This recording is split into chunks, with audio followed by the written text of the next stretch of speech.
এক দেশে এক রাজা ছিল। সেই রাজার একটি কঠিন রোগ হলো, যার ফলে সে তার চোখে দেখতে পেত না।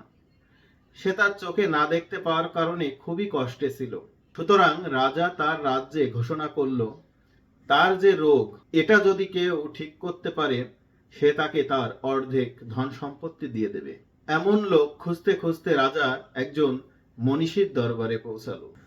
তখন মনীষী বলল যে আপনার চোখের যে সমস্যা, এটি আমি বুঝতে পেরেছি। এই সমস্যাটার সলিউশনও আমার কাছে আছে। আপনি যে জিনিস দেখতে পাবেন না, সেই জিনিসটি যদি লাল করতে পারেন কোনোভাবে, তাহলে আপনি সেটি দেখতে পারবেন। রাজা তার বাসায় গেল। যে জিনিস সে দেখতে পারে না, সেই জিনিসে সে লাল রং করা শুরু করলো। সে রানীর গায়ে লাল রং লেপন করে তাকে দেখতে পেল। তার পুরো রাজ্য লাল বানিয়ে ফেলল।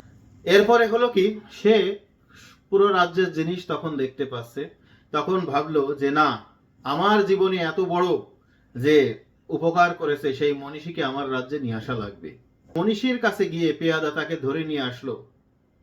আইসে মনীষী তো দেখে অবাক। মনীষী বলল, রাজা, এটা আপনি করছেন কি? বলল, আপনিই তো বলছিলেন যে প্রতিটা লাল জিনিসই আমি দেখতে পারবো। তখন মনীষী বলল, আপনি আসলে এত কঠিন ভাবে বিষয়টা নিয়েছেন কেন? আপনি যদি আপনার চোখে একটি লাল গ্লাস পরতে পারতেন, তাহলেই তো আপনি সবকিছুই দেখতে পারতেন ভালোভাবে। আপনি পুরো জিনিস রং করে ফেলছেন। আপনি একবারও কি নিজেকে বদলালেন না? আপনি প্রতিটা জিনিস বদলালেন, আপনি অন্যকে বদলালেন, কিন্তু আপনি নিজের যে হ্যাবিট সেটা পরিবর্তন করলেন না। রাজা তখন তার নিজের ভুল বুঝতে পারলো। ঠিক আমাদের এই পৃথিবীতেও দেখুন, বহুত লোক আছে, তার নিজের সমস্যা, সে কিন্তু নিজেকে পরিবর্তন করলেই ওই জিনিসটার সমাধান হয়ে যেতে পারে, কিন্তু সে তার নিজের সেই দোষটিকে কখনোই দেখতে পারবে না। সে দেখবে সবসময় অন্যের দোষ, সে খুদ ধরবে অন্যের। সে সবসময় বলবে যে তোমার কারণে এই সমস্যাটা হয়েছে, তুমি নিজেকে চেঞ্জ করো।